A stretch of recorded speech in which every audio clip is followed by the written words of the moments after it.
CA inter GST के हम लोग सारे केस सिनेरियोज डिस्कस करेंगे।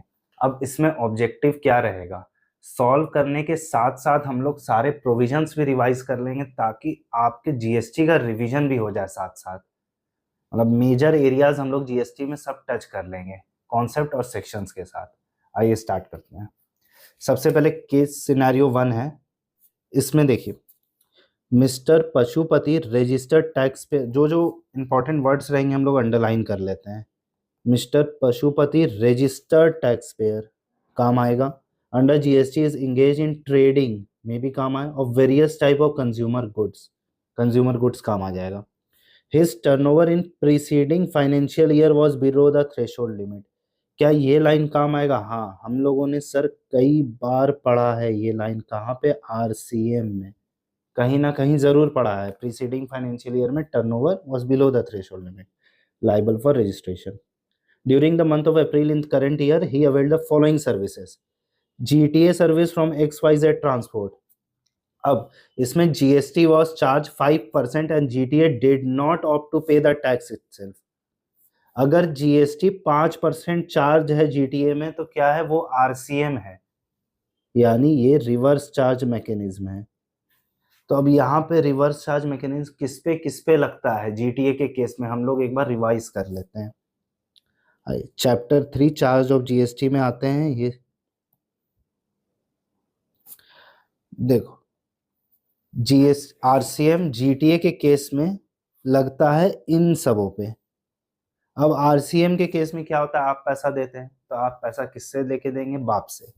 तो यहाँ पे हमारा शॉर्ट फॉर्म है बाप से एफआर, फॉर रजिस्ट्रेशन पैसा लेना है। ठीक है, ये शॉर्ट फॉर्म है। आप देखिए इसमें कौन कौन कवर होता है। B, body corporate. अब बॉडी कॉर्पोरेट आपका रजिस्टर्ड होगा तभी आरसीएम होगा, अनरजिस्टर्ड में नहीं होगा। एओपी रजिस्टर्ड या अनरजिस्टर्ड होने से चलेगा। पार्टनरशिप फर्म भी रजिस्टर्ड अनरजिस्टर्ड होने से चलेगा। सोसाइटी रजिस्टर्ड होना चाहिए, कोऑपरेटिव सोसाइटी रजिस्टर्ड होना चाहिए, सीटीपी रजिस्टर्ड होना चाहिए, फैक्ट्री भी रजिस्टर्ड होना चाहिए, और कोई भी रजिस्टर्ड पर्सन। तो क्या mister Pashupati registered tax payer है? हाँ, तो आरसीएम लगेगा। Clear. Renting of godown from local municipality. अब services regarding immovable property, RCM का चैप्टर याद आ रहा है, तो फिर से हम लोग आरसीएम में आते हैं। अब देखते हैं क्या है यहाँ। प्रोविजन कहता है service supplied by central government, state government, union territory, local authority to a business entity. इन सब को मतलब central government, state government, local authority अगर बिजनेस एंटिटी को दिए तो आरसीएम होगा। इस केस में आपका क्या है? Renting of godown from local municipality, यानी ये रेंटिंग ऑफ इमूवेबल प्रॉपर्टी है। आइए इसमें दो चीज, इसमें बहुत बड़ा कॉन्सेप्ट है। देखिए, अगर रजिस्टर्ड पर्सन को दिया तो आरसीएम लगेगा, और अनरजिस्टर्ड को दिया तो एफसीएम लगेगा। अनरजिस्टर्ड पर्सन को एफसीएम लगेगा। तो यहां हमारे केस में पशुपति रजिस्टर्ड पर्सन है तो ये भी आरसीएम में कवर हो जाता है। Next, legal services from a firm of advocate. अब from a firm of advocate देख के आप समझेंगे legal services from a firm of advocate, आप बोलेंगे आरसीएम होगा, लेकिन नहीं, ये गलत है। आरसीएम नहीं होगा। क्यों? आइए हम लोग पढ़ते हैं आरसीएम चैप्टर। एग्जेम्पशन है 5.91। देखिए, लीगल सर्विसेज में क्या होता है? Arbitral tribunal, partnership firm, firm, individual advocate और सीनियर एडवोकेट, ये सब देंगे। अगर देखिए any person other than business entity को तो एग्जेम्प्ट होगा। क्या ये any person other than business entity है? नहीं, ये तो बिजनेस एंटिटी है। दूसरा लिखा हुआ है business entity with aggregate turnover up to such amount in the preceding financial year makes it eligible for exemption from registration. मतलब एक ऐसा टर्नओवर पिछले फाइनेंशियल ईयर में जो आपको रजिस्ट्रेशन का रिक्वायरमेंट नहीं था, तो मिस्टर पशुपति के केस में भी प्रीसीडिंग फाइनेंशियल ईयर में ऐसा टर्नओवर है जो थ्रेशोल्ड लिमिट के नीचे है, तो यहाँ पे हम लोग क्वालिफाई कर जा रहे एग्जेम्पशन के लिए। तीसरा, सेंट्रल गवर्नमेंट, स्टेट गवर्नमेंट, यूटीएलए को भी एग्जेम्प्ट है, तो इसमें फॉल करते हैं मिस्टर पशुपति? नहीं। आइए अब लीगल सर्विसेज में हम लोग समझते हैं और क्या क्या आईसीआई आपसे पूछ सकता है। देखिए, लीगल सर्विसेज में अगर पार्टनरशिप फर्म या इंडिविजुअल एडवोकेट दूसरे पार्टनरशिप फर्म को दे रहा है तो एग्जेम्प्ट है, जैसा मैंने लिखा। पार्टनरशिप फर्म या इंडिविजुअल एडवोकेट अगर दे रहा है सीनियर एडवोकेट को तो आरसीएम लगेगा। अगर लीगल सर्विसेज सीए दे रहा है तो भी एफसीएम लगेगा। ये ध्यान रखना, लीगल सर्विसेज सिर्फ एडवोकेट्स के लिए एग्जेम्प्ट है।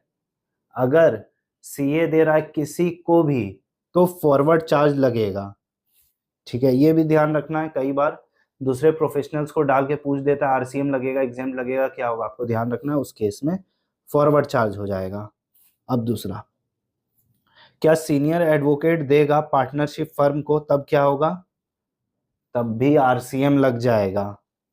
क्यों, यहाँ कहीं एग्जेम्पशन में लिखा हुआ है कि पार्टनरशिप फर्म, देखिए नीचे है legal services provided by partnership firm of advocate या individual other than senior advocate to another advocate या पार्टनरशिप फर्म। एक पार्टनरशिप फर्म दूसरे को दे सकता है या इंडिविजुअल को दे सकता है। सीनियर एडवोकेट अगर किसी पार्टनरशिप फर्म को दिया तो आरसीएम लग जाएगा। तो इतने सारे परमुटेशन कॉम्बिनेशन है, सब मैंने लिख दिया है, कहीं ना कहीं एमसीक्यू में आपको देगा। तो यहाँ पे क्या होगा, legal services availed from a firm of advocate, ये हमारा एग्जेम्पशन में फॉल कर जाता है, तो यहाँ पे आरसीएम नहीं लगेगा। Next, he sold a car use for his personal purpose for 1 lakh. आइए इसे इवेलुएट करते हैं। सप्लाई क्या बोलता है, sale transfer barter exchange lease rental for a consideration in the course of furtherance of business. तो सेल है, हाँ, कंसिडरेशन है, हाँ, पर क्या in the course of furtherance of business है, नहीं, तो ये सप्लाई नहीं होगा। यहां पे मैंने लिखा सप्लाई और क्रॉस कर दिया। He disposed of his old computer being used for business purpose for 60,000 on which no ITC was claimed. फिर से हम लोग आते हैं, क्या sale transfer barter exchange lease rental में आता है, हाँ। क्या कंसिडरेशन है, हाँ। इन द कोर्स और फर्दरेंस ऑफ बिजनेस है, हाँ। तीनों कंडीशन सेटिस्फाई कर गई, ये सप्लाई हुआ। अब कई लोग बोलेंगे सर आईटीसी क्लेम्ड नहीं है, तो आप शेड्यूल 1 में क्यों नहीं इवेलुएट कर रहे हैं। Schedule 1 para 1 permanent transfer of business asset without consideration on which ITC has been availed. मैं इसलिए नहीं कर रहा हूं क्योंकि वो विदाउट कंसिडरेशन का केस है, यहाँ पे कंसिडरेशन है। तो जब भी कंसिडरेशन रहेगा आप शेड्यूल 1 की तरफ मत चले जाइएगा, ये गलती आप कर सकते हैं। नेक्स्ट, अभी सबसे ट्रिकी पॉइंट है यहाँ, he also gave away stock of old consumer goods amounting to 75,000 on which ITC has been claimed to an orphanage। अब देखिए यहाँ पे दो चीज है, कंसिडरेशन है नहीं, तो जब भी कंसिडरेशन नहीं रहेगा आप एक बार शेड्यूल 1 का फिल्टर लगाएंगे। तो हम लोग एक बार शेड्यूल 1 का फिल्टर लगाते हैं। क्या परमानेंट ट्रांसफर है, हाँ। क्या, आइए शेड्यूल 1 पहले यहाँ खोल लेते हैं। अब देखिए, क्या परमानेंट ट्रांसफर है, हाँ। क्या बिजनेस एसेट है, हाँ। क्या आईटीसी क्लेम्ड है, हाँ। विदाउट कंसिडरेशन है, हाँ। तो आपके सारे चीज यहाँ सेटिस्फाई हो गए, आप बोलेंगे सर ये तो सप्लाई है, पर ऐसा नहीं है। एक सर्कुलर आया था डोनेशन से रिलेटेड कि अगर डोनेशन होता है और वो philanthropy activity, solely philanthropy and no commercial gain, तो आपका सप्लाई नहीं माना जाएगा। अब उसमें आपको देखना है कि कोई भी क्विड प्रो क्यू नहीं हो, यानी आप जो डोनेशन दिए उसके बदले में कोई कुछ आपको नहीं मिल रहा हो। अगर आपका नाम सिर्फ लिख दिया गया है जस्ट रिकग्निशन के लिए, तो ये क्विड प्रो क्यू में नहीं आता है, ठीक है, आपको ध्यान रखना। अब डोनेशन वाले में हम लोग आते हैं, क्या ये डोनेशन में आता है, तो डोनेशन में फिलेंथ्रोफी एक्टिविटी, हाँ, कोई कंसिडरेशन नहीं लिया गया है, ठीक है। क्या समथिंग इन रिटर्न चाहिए उनको ऑर्फनेज से, नहीं, तो ये डोनेशन में आया यानी सप्लाई नहीं है। तो हम लोग का क्या कंक्लूजन निकलता है इस बात से, कभी भी आप शेड्यूल 1 को इवेलुएट कर रहे हैं permanent transfer of business asset में, तो डोनेशन वाले सर्कुलर को जरूर रेफर कीजिए ताकि आपको एक क्लियरिटी आए आपको किधर जाना है। यहाँ एमसीक्यू में ये गलत भी हो सकता था। नेक्स्ट, अब आए, he received goods on 1 May that are liable to tax under reverse charge. Invoice was issued on 5 May and payment for the same was made on 6 June। मतलब गुड्स मिला 1 May को, इनवॉइस आया 5 May को और 6 May को payment हो गया और बुक्स ऑफ अकाउंट में आया 7 जून को, ठीक है, कोई दिक्कत नहीं। He paid repair expenses for the truck use for transportation of goods, चलो अंडरलाइन कर लिए। रिपेयर एक्सपेंस दिया गया ट्रांसपोर्टेशन ऑफ गुड्स वाले ट्रक को, ये अंडरलाइन किया मैंने।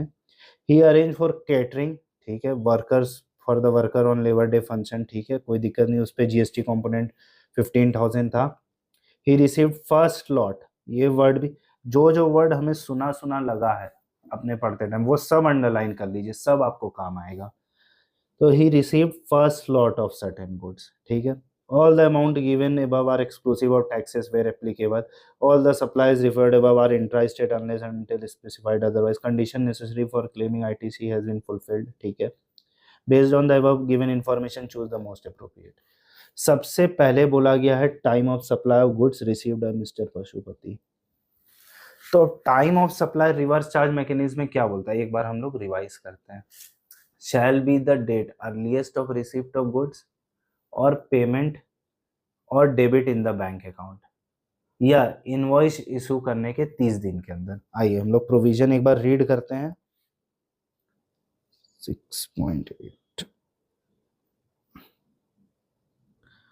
प्रोविजन में बोला in case of supply in which tax is paid to be liable on reverse charge basis, the time of supply shall be earliest of the following date of receipt of, कभी भी ऐसा सब question है आप पूरा provision याद कीजिए, उसको फिल्टर पे डालिए, सीधा प्रोविजन में सब डेटा इंटर कर देना, आपके पास आंसर आ जाएगा। तो हम लोग सब डेटा इंटर कर लेते हैं। Date of receipt of goods क्या है, he received the goods on first में, मैंने लिख दिया फर्स्ट में, ठीक है। दूसरा, the payment as entered in the books of account of the recipient, यानी बुक्स में कब पेमेंट इंटर किया गया, यहाँ पे लिखा गया है 6 June, entered in the books of account and debited, entered है 6 जून, और date on which payment is debited in the bank account, यानी बुक्स ऑफ अकाउंट या बैंक अकाउंट का भी पहले अर्लीस्ट लेना है। तो 6 जून और 7 जून का अर्लीस्ट लेना है, मैंने लिया 6 जून, ठीक है। उसके बाद the date immediately following 30 days from the date of issue of invoice, यानी इनवॉइस इशू करने के 30 दिन बाद। इनवॉइस कब इशू हुआ है हमारा 5 मई को, उसमें 30 दिन जोड़ दीजिए, 4 जून आ गया आपका। इन तीनों का अर्लीस्ट पे आपका टाइम ऑफ सप्लाई होगा, तो 1 मई आ गया date of receipt of goods, तो 1 मई पे टिक लगा दिया, पहला आंसर खत्म। अब ये आप डायरेक्टली भी फर्स्ट में लिख सकते थे, लेकिन कभी भी आईसीआई पूछता है आप पूरा प्रोविजन रिमेंबर करके प्रोविजन पे डालें डेटा और फिर निकालें आंसर, इससे आपको एक्यूरेसी आएगा। Compute the amount of input tax credit except ITC on services taxable under reverse charge that can be claimed by mister Pashupati. Input tax credit बताना है जो क्लेम कर सकते हैं, except services on reverse charge. तो ऊपर जो अपना सब सर्विस है, जीटीए का सर्विस, रेंटिंग का सर्विस, लीगल सर्विस, तो हमने सब हटा दिया, सर्विसेज हटाने बोला गया, हमने हटा दिया। भाई ये he paid repair expenses for truck use for transportation of goods of his business. अब देखिए क्या चीज का आईटीसी मना है, ट्रांसपोर्टेशन ऑफ पैसेंजर, उसका आईटीसी मना है, पर ट्रांसपोर्टेशन ऑफ गुड्स के लिए अगर कोई कार या ट्रक आप ले रहे हैं उसका आईटीसी मना नहीं है, ठीक है। तो यानी ये 13,000 इनको अलाउ हो जाएगा। He arranged for catering for his worker on Labor Day and paid bill with GST component was 15,000। तो केटरिंग के लिए दिया, तो क्या इसका जीएसटी अलाउड है, नहीं, ये भी ब्लॉक्ड है। हम लोग पूरा सेक्शन एक बार पढ़ लेते हैं, आपको एक बार रिकॉल भी हो जाएगा। 17.5 हम लोगों ने खोल लिया है, 17 अपॉर्शनमेंट ऑफ ब्लॉक क्रेडिट 17.5 में आपका सब क्लॉज बी में लिखा हुआ है क्या क्या ब्लॉक्ड है। Food and beverage, outdoor catering, क्या हमारा आउटडोर केटरिंग है, हाँ, यानी ये ब्लॉक है, लेकिन एक बार देख लेते हैं क्या क्या है। Food and beverage, outdoor catering, beauty, health, cosmetics, leasing, renting और hiring of motor vehicle, vessel, aircraft, जो भी दिस दैट, यानी आउटडोर केटरिंग जो इन्होंने कराया है लेबर डे में, उसका भी इनपुट ब्लॉक्ड है, तो ये हमने लिखा ब्लॉक्ड बी, और ये मिलेगा 13,000 जिसमें ट्रांसपोर्ट ऑफ गुड्स वाला ट्रक था। याद रखना जब भी मोटर व्हीकल का क्वेश्चन आए, एक 25 सीसी वाला आपको देख लेना है और एक देख लेना ट्रांसपोर्टेशन ऑफ गुड्स है कि पैसेंजर है, उससे ज्यादा एडजस्टमेंट नहीं आएगा आपके लिए, ठीक है। तो यहाँ पे 13,000 मिलेगा। In respect of sale of personal car and disposal of computer and stock total value of supply, ये तो हम लोगों ने पहले डिस्कस कर लिया।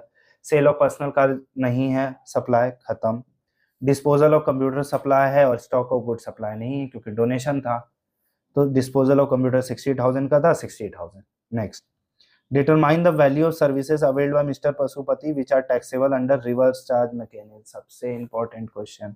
अब क्या क्या आरसीएम में जीटीए सर्विस हम लोगों ने इतना डिस्कस किया, बाप से एफआरआर में रजिस्टर्ड पर्सन को दिया है।